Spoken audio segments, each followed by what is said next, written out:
Hello, welcome to Chop It Up. I am ROXX-A-MILLIon. Thoughts become things, so let's just choose good ones. I want to tell y'all, I want like for y'all to start commenting about everything that I post. I want y'all to like it, and I would like y'all to subscribe. Today I'm gonna get back on topic about the situation that happened to me with my mother-in-law.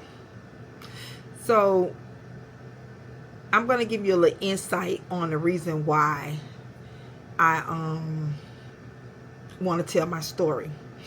Because for years I endured a relentless chain of events that seemed beyond coincidence. Bizarre accidents, unshakable bad luck, trials that pushed me to the brink, right?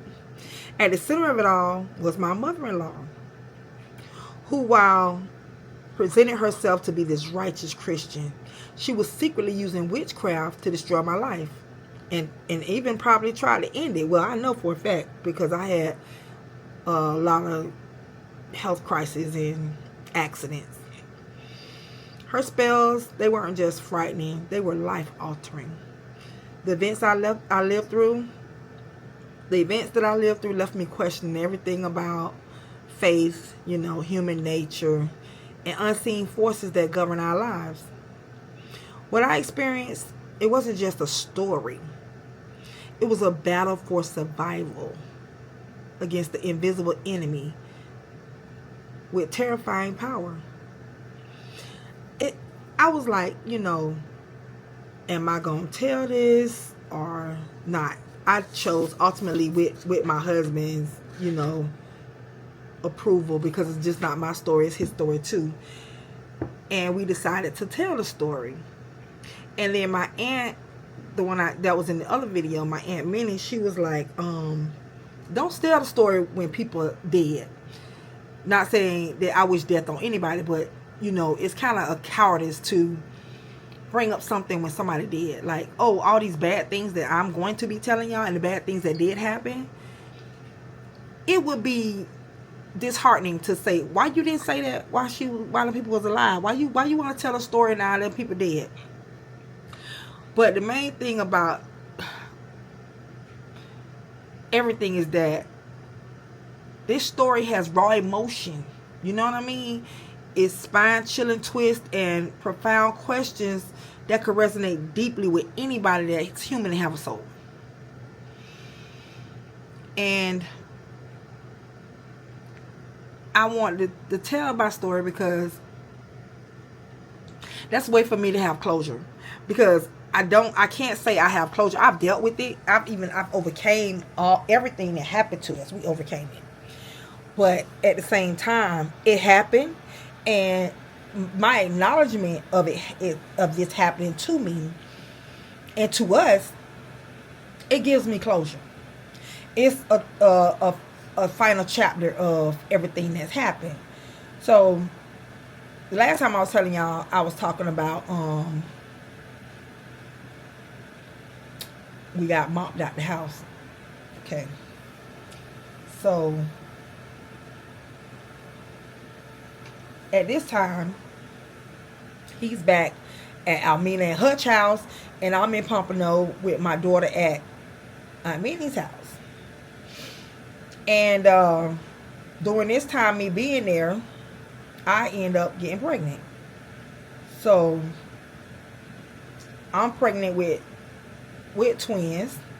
They were boys. And I got, later on in months, we kept it to ourselves. He didn't tell anybody. So y'all get ready for this.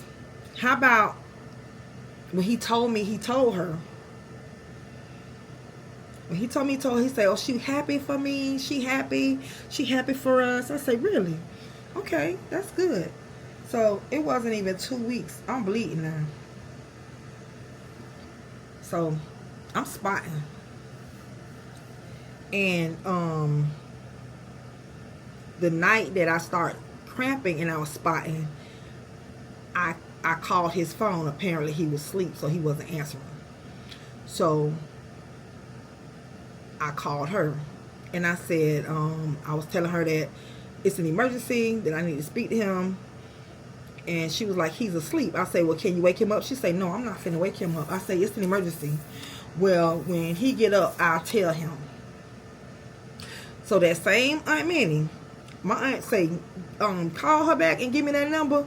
And she was like, if you don't bleep, wake him the F up right now, I know something. So we end up losing the babies, right? So I was in the hospital for a week. I had bled out, hemorrhaging, and I needed a blood transfusion, which my blood is very rare. And during that time, the only person that I wanted blood from immediately would have been my sister. And she was way in Orlando at the time, but she was on her way.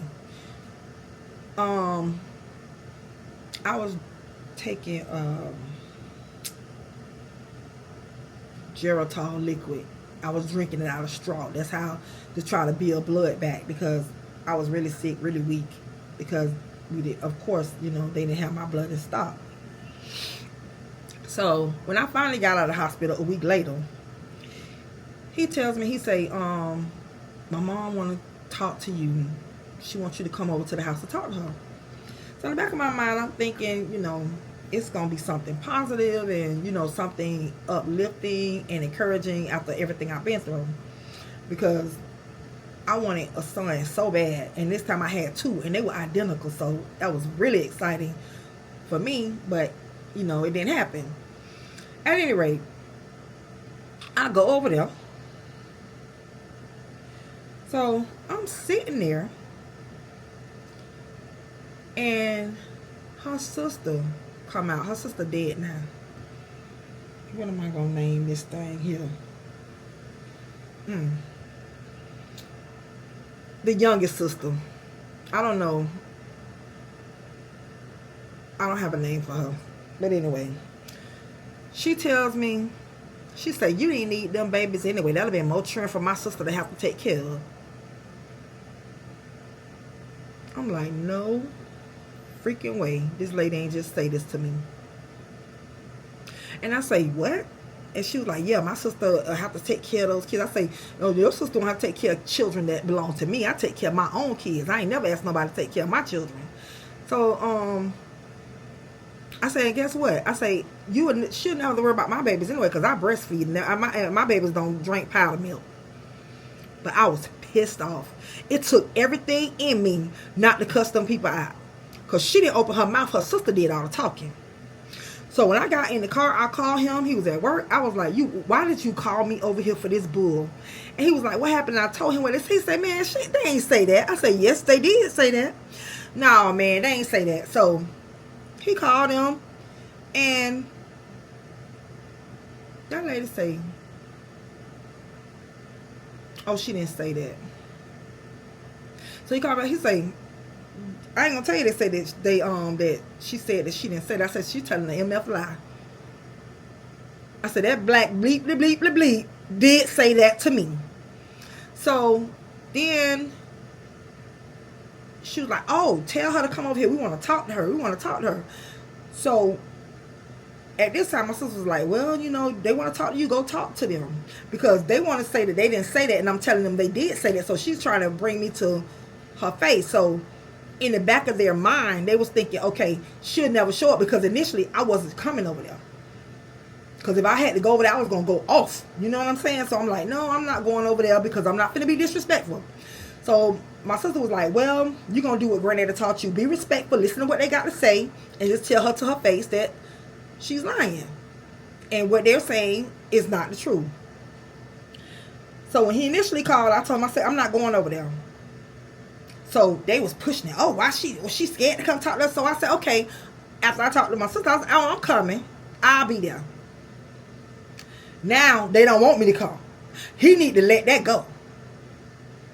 Because he was like, that's messed up. Why would y'all say that to her? You need to let that go. This Christian, all on playing church. Everybody playing. They playing. And throwing rocks and hide behind them, but I was raised right. I was raised right. This is just, like I said, the tip of the iceberg now. So now you see what I'm dealing with. And it is more to come. And I'm going to give it to y'all. I want y'all to like. I want y'all to share. I want y'all to subscribe. And like I tell y'all each and every time, I wish everybody that comes across my channel good health, happiness, love, success, prosperity, and money. It ain't nothing you can't make it through. But I must tell my story. And the time is now. So I'm doing that. All right, y'all.